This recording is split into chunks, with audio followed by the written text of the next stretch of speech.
bumaba ang right nose. Mukhang mapipisa na ang kanyang itlog. May crack na oh. Bukas ito'y pisaan na. Yan ang right nose. Mukhang bumaba para uminom at tumuka.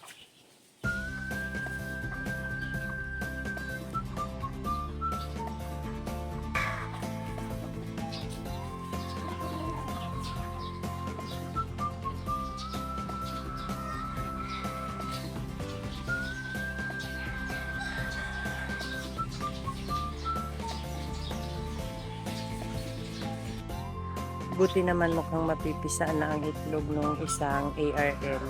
Dahil kaninang umaga mukhang nagne-nest hunting na yung isang ARL na inalpasan ko. Nagpababa na rin siya kaninang umaga. Mukhang mangingitlog na rin. Ayan ang isang ARL na alpas. Ito yung winalay ko agad pagkapisa. Mukhang nagne-nest hunting na siya. Nest hunting ba tawag doon? Yung naghahanap na ng pugad.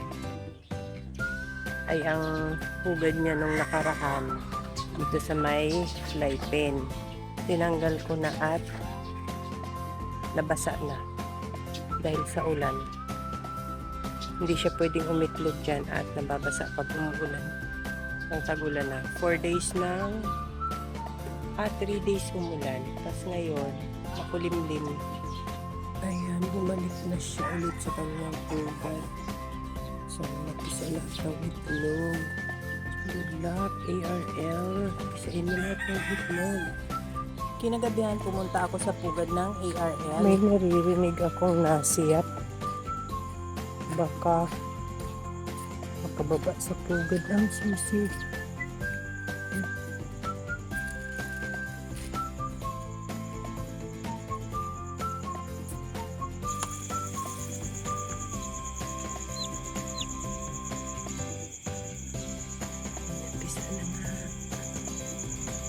Ba itong hinahin na ito? Pag-ibang hinahin yan, kaiba na yan. Ano lang. Yan, pisa na nga.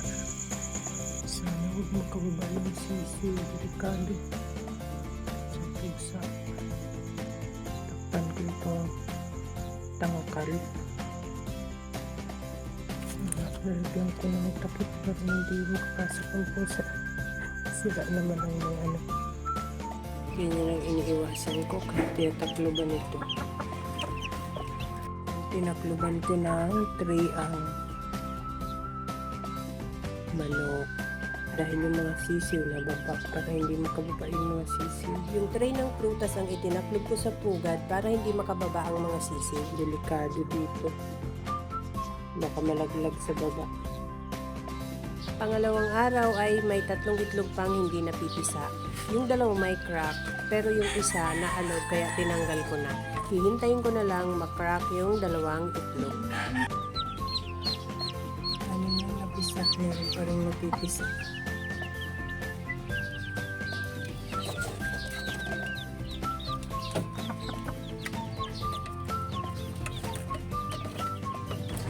Lagyan kong taklob para hindi makababa sa pugad ang sisiw. Pangatlong araw, napisa na lahat ng itlog. Tinanggal ko na agad ang inahin. Winalay ko na agad yung ARL na inahin. Mamarkingan ko yung kanyang mga sisiw. Bali, 8 ang napisa. Ayan ang kanyang mga sisiw. 8. Lalagyan kong yapon. Ito muna papainin ko sa kanila.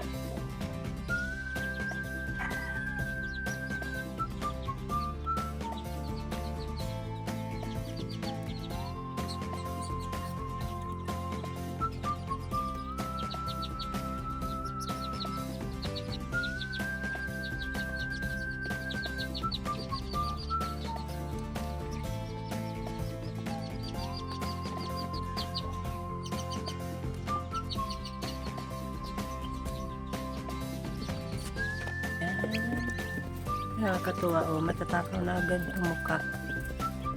Pag unang baga. Yakult ang pinapainom ko. Minsan pag walang Yakult, Pro, basta yung may probiotic, papainom. Para hindi sila lamigin, ay tinatakpan ko lang ng plastic ang kahon. Itong kahon na to, ito yung folding.